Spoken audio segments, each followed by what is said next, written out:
Okay, so the next one is how do you how do you separate how and when do you separate fresh from Jacoby? I've done it all. That's one of my main things in my I try to maintain cognizance of is to make sure I stay authentic. You know what I'm saying? Because I don't have the memory and the time and the energy to be fighting any kind of gimmicks that come back to bite me in the ass. You know what I'm saying? So like I just this is what it is. This is what I am. You know what I'm saying? Off top. You know what I'm saying? And let's roll with it.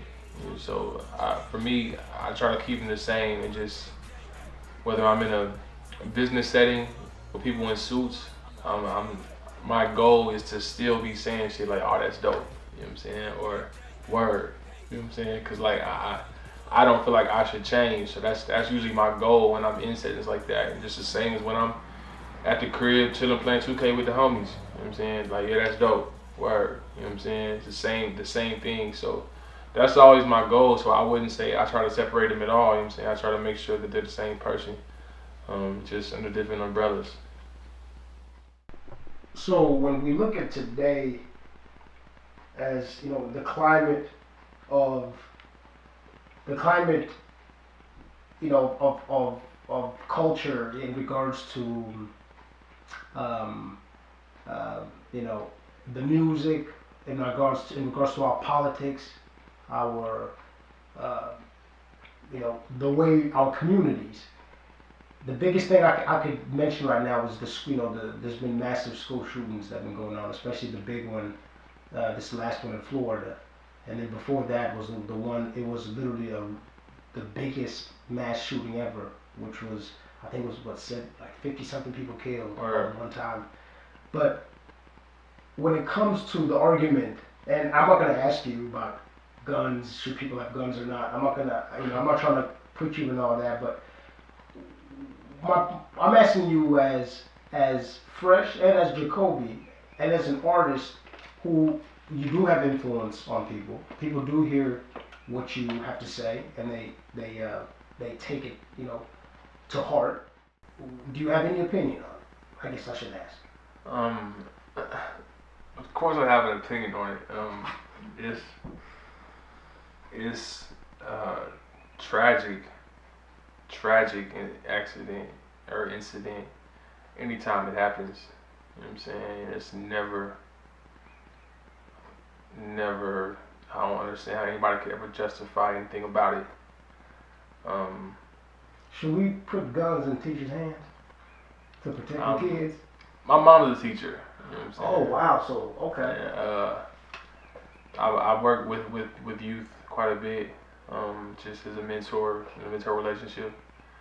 Um, and like I don't understand how we could have the money to arm teachers, but not the money to pay them what they deserve in the first place. You know what I'm saying? I don't understand how that's something that we jumped to that we jumped as a answer to a solution for with violence as opposed to just them doing the job description in the first place. You know what I'm saying? So I don't understand that anybody posing that as some kind of solution. I don't get that.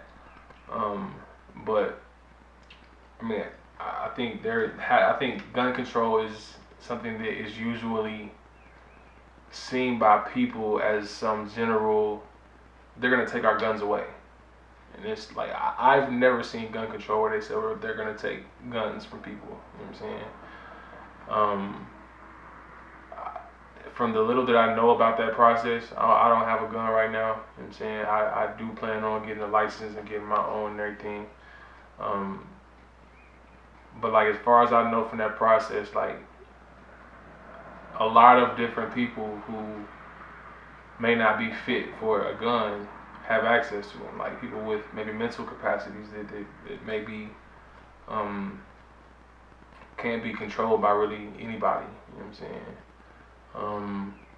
people, I guess, on terrorist lists. You know what I'm saying? People who are just in different positions and have done different things that wouldn't, like when you go buy a car, you know what I'm saying, you go through a more stringent process than buying a gun in a lot of cases, to my understanding, you know what I'm saying? So I think that's something that could definitely be improved. But I think this whole argument people use when stuff like this happens and say, oh, it's mental health. And it's like, okay, so if you really believe that, why the fuck are you not doing anything about it? You know what I'm saying? Because we talk about this every time, but mental health is one of the least funded things. Like, they're taking money away from mental health funding programs, you know. And even in those programs, what's the goal? You know what I'm saying, are we selling medicine, or are we really trying to help people get over their traumas and deal with their realities? You know what I'm saying? So there's a huge disconnect between everything that's really said, really most of the time, in that capacity. You know what I'm saying? So there are so many factors, and of course, I mean, yeah, there's validity to every side of it. You know what I'm saying? So I think it's just important for us to put the end goal in mind of keeping schools safe and doing what's best for humans. Is the thing everybody should be trying to get towards, and we just trying to figure out the different ways to get there in an authentic way, and not just dog whistling and talking jive just to make a political statement and cover it up with some makeup, you know what I'm saying, and then let it go on and the rash just go everywhere, you know what I'm saying, and now she fucked up. So yeah, man, I just think there's a lot more to it, and a lot more authentic attention and intentions to be put into it. And relaying this to you being a musician, you know, the gun culture in hip hop. We just heard, I don't know if you heard about this, but Joel Santana was just caught with a gun at the airport. And when they saw a gun in his bag, he just took off and ran. Now authorities are looking for him. He jumped in a cab, took off. We know that Troy Ave not only got into a gunfight with what's his face, Taxstone. They got in that gunfight.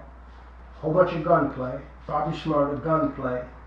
You know, all these. I'm not gonna keep going down the list. Gunplay. You know, I'm not saying that this is the only face of hip hop, but it's just, unfortunately, it's the biggest face of hip hop.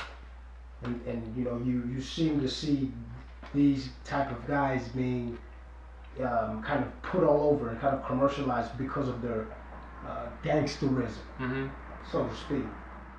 I'm asking, I'm not sure if this is done purposely or not, or in regards to the promoting, but one thing's for sure is somebody's making money off of it. And, you know, what is your take on the high relevance of gunplay in hip hop, especially when it comes to black artists?